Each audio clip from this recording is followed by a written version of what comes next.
Ahora seguiremos estudiando otras aplicaciones de la síntesis biológica y comenzaremos con la biosíntesis de antibióticos beta-lactámicos. Las moléculas de complejidad intermedia, como los antibióticos, son las más difíciles de abordar mediante ingeniería genética. Esto se debe a que sus vías sintéticas pueden tener de 20 a más pasos y cada uno requiere una enzima separada codificada por su propio gen. Además, que estas vías están ramificadas o interactúan con otras vías metabólicas y en consecuencia su regulación es muy compleja.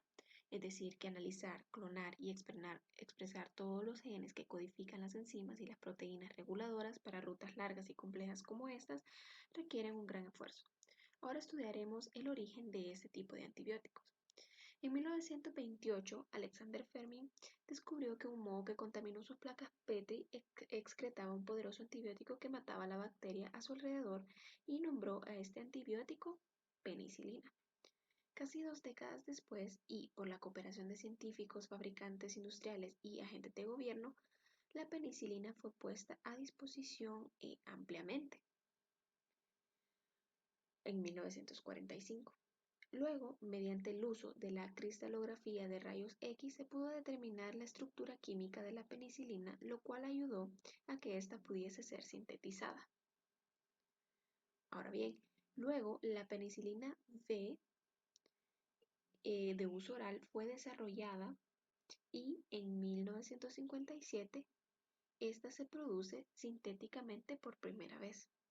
Eso establece la base para el desarrollo de la síntesis para nuevos antibióticos a base de la penicilina. Ahora bien, ¿qué son los antibióticos beta-lactámicos? Es una amplia clase de antibióticos, incluyendo derivados de la penicilina, cefalosporinas, monobactámicos, carbapenémicos e inhibidores de la beta-lactamasa, y básicamente cualquier agente antibiótico que contenga un anillo beta-lactámico en su estructura molecular. Son el grupo más ampliamente utilizado entre los antibióticos disponibles y existentes. Vale recalcar que los beta-lactámicos originales están hechos a partir de moho que pueden modificarse químicamente para dar muchos antibióticos diferentes. Aunque la cefalosporina C en sí misma tiene una actividad antibacteriana muy débil, es el punto de partida para una amplia gama de antibióticos de amplio espectro fabricados por modificación química. Primero, la cefalosporina C debe convertirse en 7-ACA, que es el ácido Z-aminocefalosporánico, que no es producido por ningún organismo conocido, y originalmente esto se hizo químicamente y dio rendimientos muy bajos. Sin embargo, los moldes que producen cefalosporina C se pueden diseñar para convertir esto en 7-CAK, que se insertan 2 genes adicionales para crear una vía extendida, que es la imagen que vemos en pantalla. El gen para la D-aminoácido oxidasa proviene de un hongo y el gen de la cefalosporina silasa de una bacteria. El 7-ACA se usa como compuesto base para una amplia gama de modificaciones químicas que proporcionan antibióticos con diferentes propiedades. Entre estas se encuentran variantes que son resistentes a la beta-lactamasa bacterianas y otras que penetran mejor en las paredes celulares bacterianas, así como los antibióticos con mejores propiedades farmacológicas, como por ejemplo una mejor absorción superior en el intestino. Ahora bien, ¿cuáles son los otros antibióticos? La aparición de bacterias resistentes a los antibióticos junto con la escasez de antibióticos recientemente desarrollados es una crisis inminente en el mundo de la medicina. Solo se han producido aproximadamente 20 antibióticos nuevos desde el año 2000, hace 20 años, y unos 20 o 30 más están siendo sometidos a ensayos clínicos. En particular, se puede decir que hay una escasez de nuevas clases de antibióticos. De los 20 antibióticos mencionados anteriormente, aproximadamente la mitad están basados en productos naturales y la otra mitad son totalmente sintéticos. La mayoría de los nuevos derivados de productos naturales son beta-lactámicos y de estos la mayoría pertenece al grupo relativamente nuevo de carbapenémicos. La tienamicina, que es esta que nosotros podemos ver a mano izquierda, fue el primer carbapenémico por ser descubierto y es el padre de la mayoría de los miembros posteriores de esta clase. Los carbapenémicos, como que la estructura la podemos ver a mano derecha, son distintos en ser resistentes a la escisión por muchas beta-lactamasas y en algunos casos actúan como inhibidores beta-lactamasas, además de ser eficaces agentes antibacterianos de amplio rango. Ahora hablaremos un poco acerca de los plásticos biosintéticos. Los plásticos, como ya sabemos, son polímeros construidos a partir de cadenas de subunidades monoméricas como proteínas y ácidos nucleicos. Sin embargo, la mayoría de los plásticos consisten en el mismo monómero que se repite una y otra vez. A veces, dos o más monómeros estrechamente relacionados pueden mezclarse y se siguen aleatoriamente. Ahora, ciertas bacterias producen y almacenan un grupo de plásticos relacionados y conocidos como polihidroxialcanoatos o como su abreviación lo dice PHAS, y su composición se muestra en la figura. Ahora bien, las bacterias acumulan PHAs cuando tienen exceso de carbono y energía, pero se están quedando sin otros nutrientes esenciales como el nitrógeno o el fósforo. Cuando las condiciones mejoran, el PHA se descompone y se utiliza como una fuente de energía. El PHA más comúnmente encontrado tiene subunidades de 4 carbonos y es conocido como hidroxibutirato, PHB, que es este que podemos ver aquí. Y por lo tanto se llama, como les había mencionado anteriormente, ¿verdad? Polihidroxibutirato. Ahora, un plástico hecho al mezclar aleatoriamente en 10% a 20% de subunidades de 5 carbonos se le conoce como hidroxivalerato, HB, que es este que podemos ver aquí. Tiene propiedades físicas mucho mejores y aún existen otros PHA que contienen una proporción de subunidades que tienen 8 carbones o más, como este, y estos dan materiales que son más comosos. Ahora, existe un copolímero de poli-HB, como mencionábamos anteriormente, que es fabricado por bacterias mutantes de la especie Alcaligenes eutrophus, esta de aquí, y que es comercializado por Seneca Corporation, que es una empresa de Reino Unido, que se conoce bajo el nombre comercial de Biopol. Este es más caro que los plásticos hechos de petróleo, pero es completamente biodegradable y en consecuencia actualmente los PHA están restringidos a usos especializados por el costo. Por ejemplo, debido a que estos se descomponen lentamente dentro del cuerpo para dar intermediarios bioquímicos naturales, estos pueden utilizarse para hacer cápsulas de liberación lenta en el uso de fármacos. Algunas bacterias pueden fabricar pH hasta un 80% de su peso seco. Esto significa que existen rendimientos bastante grandes. Ahora bien, ¿qué dice el futuro? Las direcciones futuras para los bioplásticos incluyen el uso de bacterias gram positivas para hacer PHAs para uso biomédico. La razón es que estas bacterias gram negativas, como las que se utilizan en la actualidad, como por ejemplo la Alcaligenes eutrophus, la que les mostré en la diapositiva anterior, contienen lipopolisacárido, que es una endotoxina, en sus membranas externas y eso requiere pasos adicionales para su purificación y su eliminación y esto genera pues un costo adicional que no es conveniente. Para que los PHA sean económicamente competitivos deberán producirse a bajo costo y a granel. Y un paso importante en esta dirección sería utilizar material de desecho a bajo costo para el crecimiento bacteriano. En este caso les presento un estudio que se hizo en la Universidad Nacional de Colombia, sede Medellín, en el año 2012.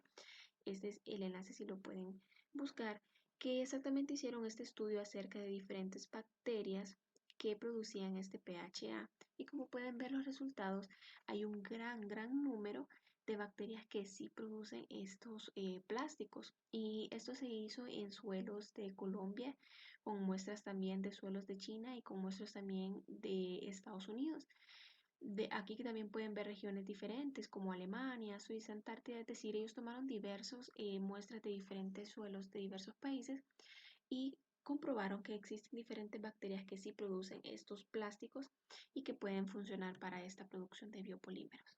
Ahora, otro enfoque sería insertar estos genes para la síntesis en plantas de cultivo adecuadas. Este enfoque aún está en la etapa experimental, no hay resultados, pero los genes que existen para hacer PHA a partir de la Alcaligenes eutrophus se han insertado con éxito en esta planta que se llama Arabidopsis, que es una planta ampliamente utilizada para experimentos genéticos y las razones ya las vimos en el capítulo número 1. Los genes de PHA fueron diseñados para la expresión dentro de los cloroplastos de la planta. Ahora, ¿por qué? Debido a que los cloroplastos son sitios de fotosíntesis, la materia orgánica recién sintetizada aparece aquí primero en los cloroplastos y la localización de la vía de PHA en cloroplastos en lugar de en el compartimiento principal de las células vegetales aumenta el rendimiento del PHA hasta 100 veces, lo cual es muy conveniente. El siguiente paso pues será mover el camino no solamente a este tipo de plantas, sino a un cultivo más genuino como la soya, por ejemplo, o la colza. Ahora estudiaremos otras aplicaciones de la síntesis biológica y en este caso vamos a hablar un poco acerca de materiales genéticos sintéticos conocidos como XADN y XNA. Ahora, ¿cuáles son los requisitos para que una macromolécula lleve información genética heredable? Como nosotros ya sabemos, se utilizan dos polímeros de ácido nucleico estrechamente relacionados, que es el ADN y el ARN. Sin embargo, se han realizado modificaciones en estas moléculas tanto en células vivas como en los laboratorios. Algunas de estas modificaciones pues interfieren en el papel biológico y en muchos casos pues en la capacidad de actuar como material genético, pero en algunos casos pues esta habilidad permanece intacta. La pregunta que nos debemos hacer es, ¿hasta qué punto nosotros podemos cambiar esa base molecular pero conservando la función genética? En el trabajo reciente nosotros hemos observado que tanto las bases como la columna vertebral pueden reemplazarse por componentes no naturales y aún así permitir que la función biológica continúe, salvo ciertamente en condiciones específicas.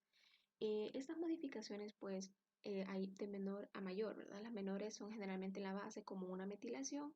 En otros casos pues se sufren cambios más radicales en la columna vertebral, por ejemplo el reemplazo de la ribosa, por ejemplo, con un anillo morfolino, que hablábamos que los morfolinos son moléculas utilizadas en la biología molecular para modificar expresiones genéticas.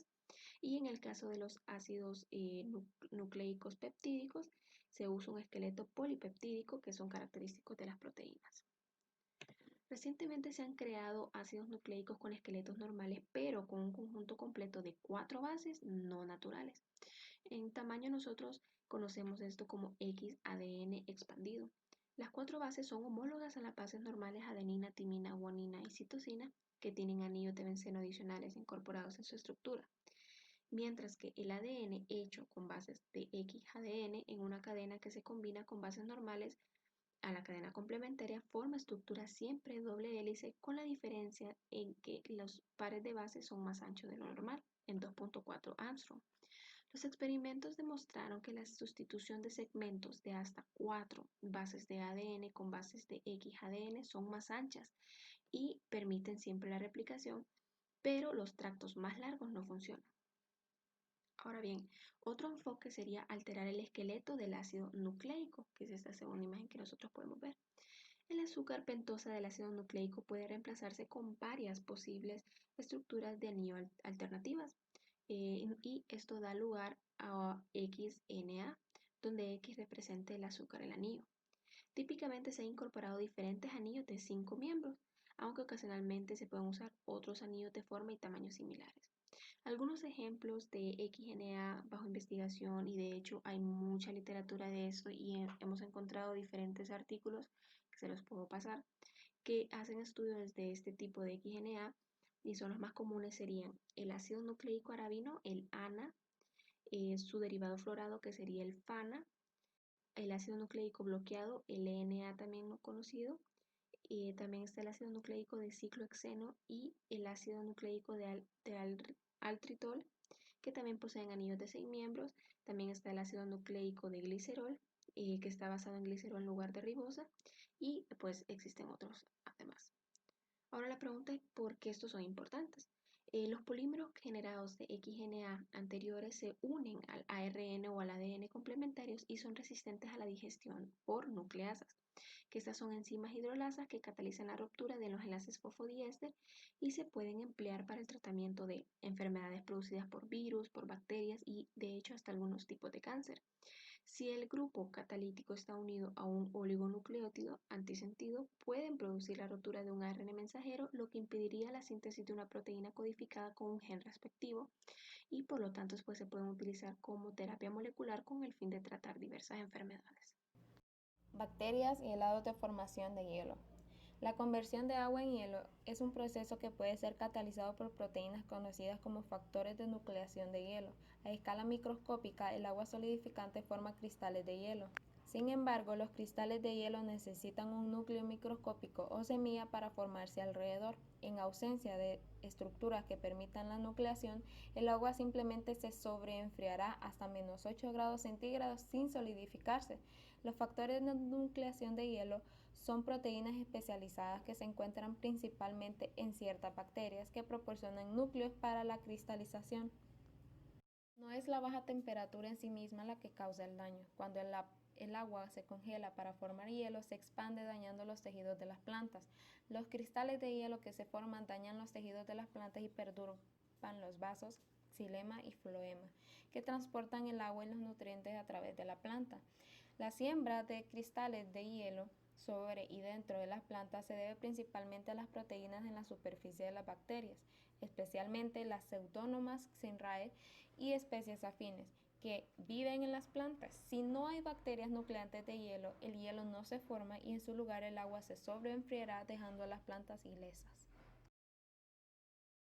El gen INAZ de Pseudomonas syringae codifica la proteína de nucleación de hielo más conocida. Como la mayoría de las bacterias, la E. coli normalmente no promueve la formación de hielo, aunque sí se expresa un gen INA clonado. Ganará la capacidad de la nucleación de hielo. Las proteínas de la superficie de las células de la Pseudomonas syringae proporciona un punto de nucleación para el hielo. El gen INAZ codifica una proteína hielonucleadora.